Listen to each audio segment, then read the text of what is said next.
Hello, I'm Laura Cassidy from the American Chemical Society. Welcome to this news briefing from the American Chemical Society Spring 2019 National Meeting in Orlando. We're joined today by Dr. Michael Hill of Occidental College. He's developing a molecular surgery that reshapes living tissues with electricity but no incisions. Dr. Hill? Well, thank you, and thank you to the ACS when you reached out to say that you would have a press release. It was completely unexpected, and so I'm really honored to be here. So this project really was the brainchild of my collaborator, Dr. Brian Wong. He's an ENT surgeon at the University of California, Irvine, and his specialty is facial reconstructive surgery. And there are a number of different procedures that he performs on a routine basis that either involve the aesthetic features of your face or functional features, things like your airway, where he has to manipulate cartilage. And the traditional surgical ways of doing this, involve open surgery, usually under general anesthesia. They're expensive. I've read estimates that a typical operating room cost in the United States is about $1 a second.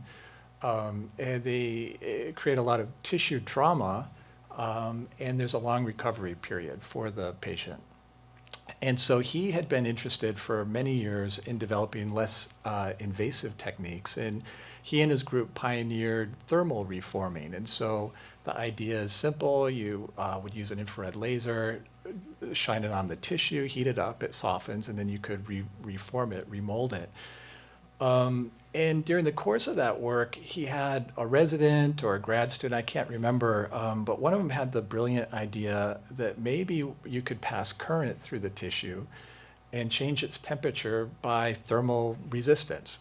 And so the story goes that that day they got a Coke can in the lab, an empty Coke can, and slid it down the middle, and then went to the butcher's store, got a piece of cartilage, and took one length of the can, laid the cartilage in it, and then sandwiched it with the other one and hooked it up to a car battery. And so it changed its shape, that's for sure, but it sort of cooked as well. And they spent a lot of time refining that technique and really got to a point where they could do pretty reliable shape change. But one of the problems was that it was difficult to correlate the dose, how much current do you pass through the tissue at what temp or at what voltage in order to get consistent shape change.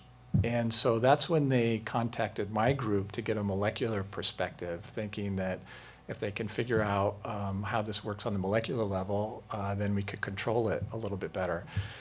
And so earlier today, I presented a lot of technical details on how we figured that mechanism out. And I'll spare you a lot of the gory details, but the key points are that, number one, it's not a thermal technique. And so you can get shape change without changing the temperature whatsoever. And as it turns out, it has to do with water electrolysis. So the structure of cartilage is an ionic matrix. There are fixed negative charges and cations that balance that negative charge. And the density of those charges hold the cartilage in its conformation. They give it its structural rigidity. So something like your ear, I can bend my ear back. Because these bonds are ionic, I let it go and it snaps back into place. It doesn't snap in half like if I tried to bend a bone at 90 degrees. And the molecular basis of this is really we oxidize water, generate oxygen, but more importantly, we generate protons. They protonate the negative charge, and it literally makes the tissue soft and malleable and floppy. And so the idea is that you would take a structure like an ear. If I wanted my ear to go like this for some reason, I would take a mold, I would hold it in this mechanical deformation, then insert needles, generate acid, soften the tissue, re-equilibrate the pH, and if I let go of it, my ear would stay bent. And so that's sort of the basis of the technology.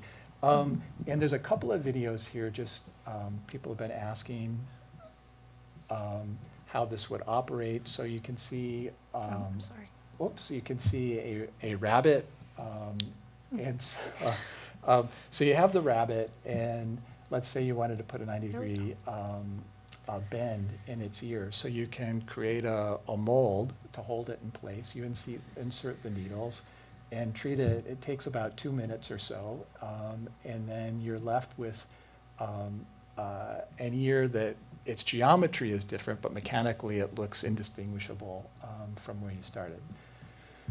Now, cartilage is not the only thing that is made up of this collagen-rich extracellular matrix. And so we've been interested in extending this into other different tissue types. And so the thing that we're really excited about, we've been working on pretty intensively recently, is the cornea. And so your cornea is made up of these collagen fibers. It turns out, in order to stay transparent, the collagen fibers are all perfectly aligned. There's one layer, and then there's another layer perpendicular, and another layer on top. And so it gives you this pretty rigid structure, and it provides most of the focusing power of your eye. And so what you can see on the slide is an OCT image, OCT, optical coherent tomography. It's sort of like optical ultrasound, if you will. And for contrast, instead of using acoustical impedance, instead you're using refractive index. But at any rate, if you take a look at the structure, at the very top is a thin layer of epithelium. The big structure in the middle is the stroma. That's the collagen-rich structure. And then at the bottom arc, that's your anterior chamber. That's the inside of the eye. And so you can treat it before and after, and at least by eye, they look the same. That's a good thing. You don't, do any massive change to the cornea. But what we were doing in this experiment is trying to flatten the radius of curvature. So this would be if you were myopic. You need to have a longer radius of curvature, essentially flatten the top of the cornea to change the focal length. And the kind of change that you see here would correspond to maybe a 4 or 5 diopter correction, so a fairly significant correction. The last slide that I want to show is, once we discovered that you can reform the surface of the cornea, the way that we would do this is envision it as you would go have your eye imaged, at the optometrist. You get a map of the eye.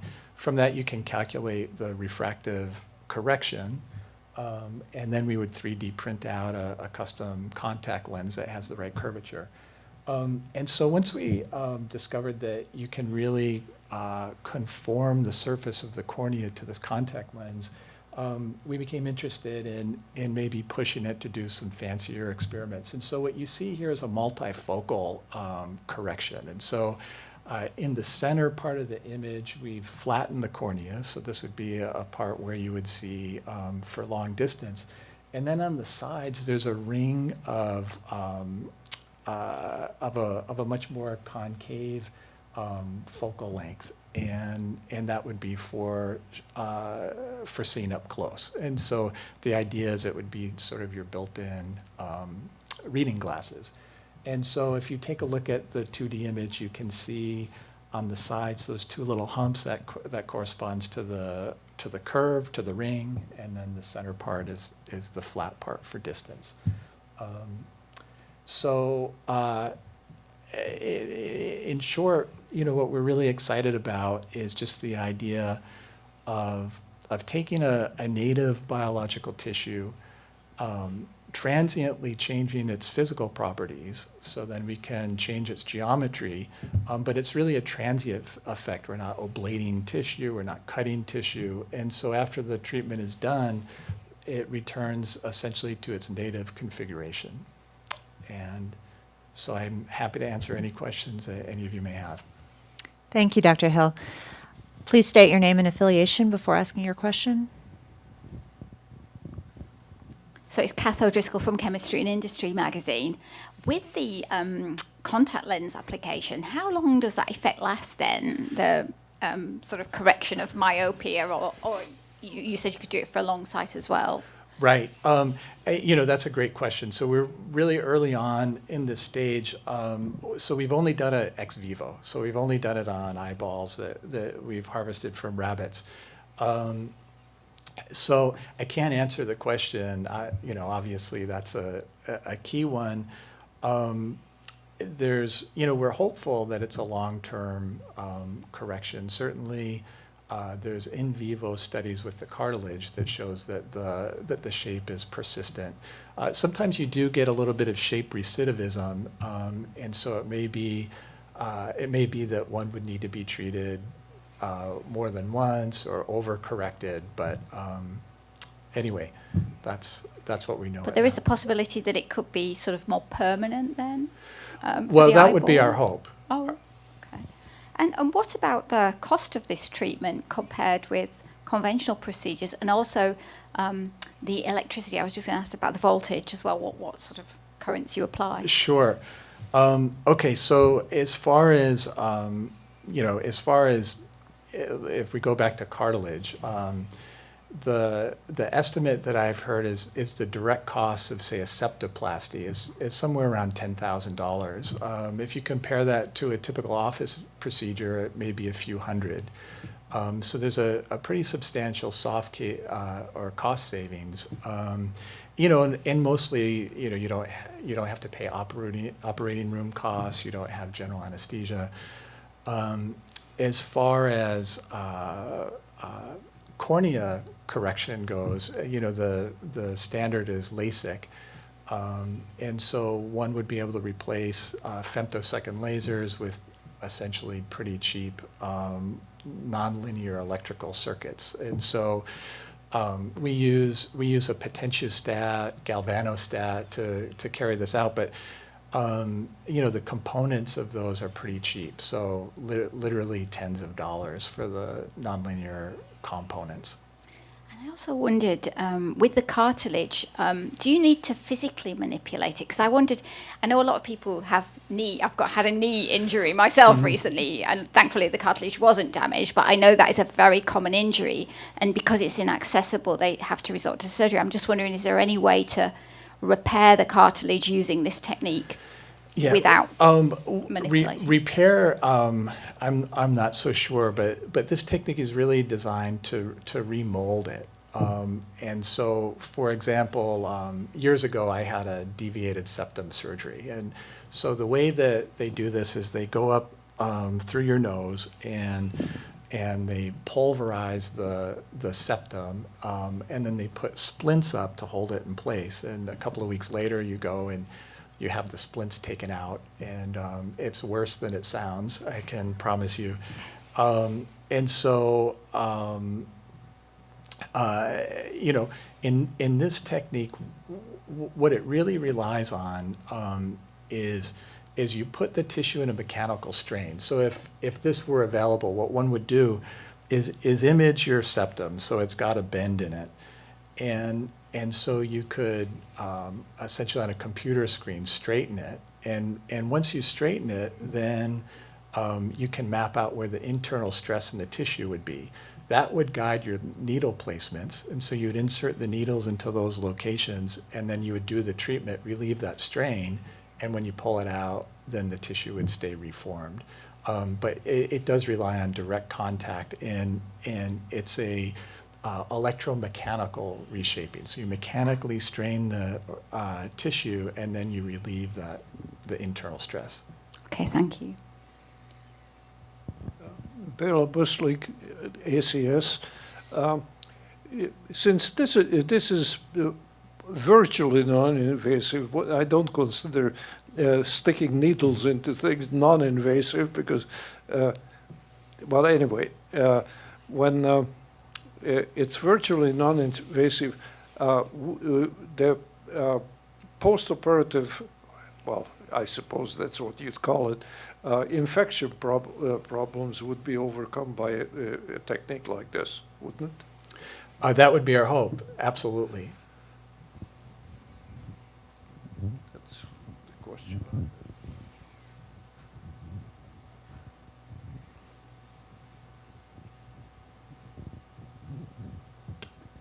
Katie Cottingham, ACS. So, in your animal experiments, have you looked for any long-term effects of the procedure, and like how is it really like the rabbit ear? Does it really stay bent for years or months? Or? Mhm.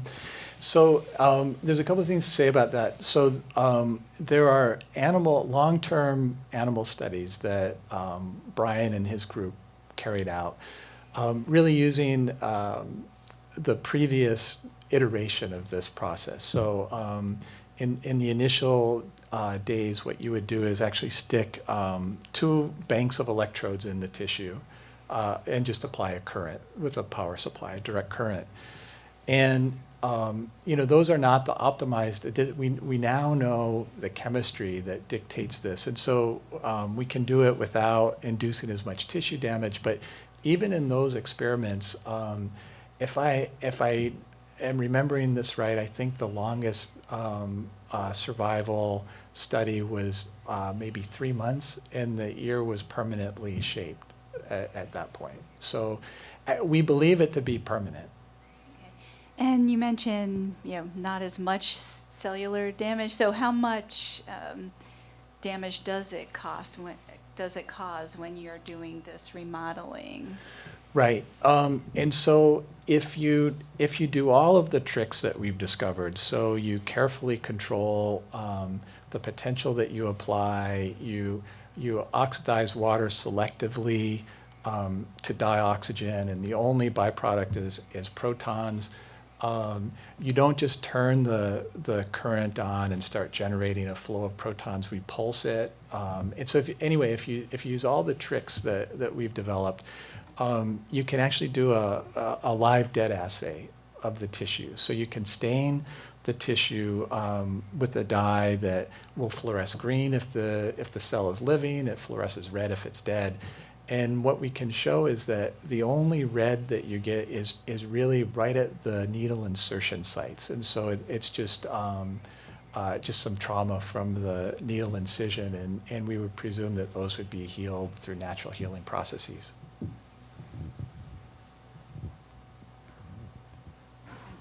So when do you expect to begin testing people, and what experiments do you envisage doing? What will be the first trials in people? Right. And so, I mean, that's the question that everybody is interested in, me too, but it's the one I really don't have a good answer for. Right now, I think that the cartilage work, we've done a number of live animal studies, and so I think that that's farther along where we can start thinking about planning some clinical trials. Some of the other tissue types, the cornea is in its infancy, so we've just done ex vivo rabbits, and there's a whole process, ex vivo animal, live animal, ex vivo human, live human. And so I just really don't know the timeline. What we're really concentrating right now is making sure that we understand the underlying technology, and we're trying to find the scope of that. I mean, so there's all kinds of tissues. There's cartilage, there's cornea that we talked about. Skin is made up of, it's a collagen-rich tissue. And there are certain times where, for example, if you have scarring, where we've directed most of our efforts to applying this technique without doing any tissue damage, but a scar, you'd like to damage, you'd like to break that tissue down. And so we're sort of starting to take everything that we know and doing the opposite and applying it to tissue types that we'd like to degrade. But again, the timeline, I just don't really know. So away from the medical applications, I'm thinking about cosmetic surgery, facelifts and things like that. Could this be an end to sort of surgical procedures for? It could be, and in fact, in the literature, there's a lot of recent work on fat reduction, and so that's another area that my collaborators in particular are working in adapting this technique so that you could use it to reduce fat deposits, things like that. But absolutely, that's one of the areas that is worth pursuing. Thank you. Are there any other questions? All right. The archive version of this session will soon be posted at bit.ly/ACSlive_Orlando 2019. Please join us for our next press conference at 3 p.m. today on how hands spread flame retardants and plasticizers throughout homes. Thank you.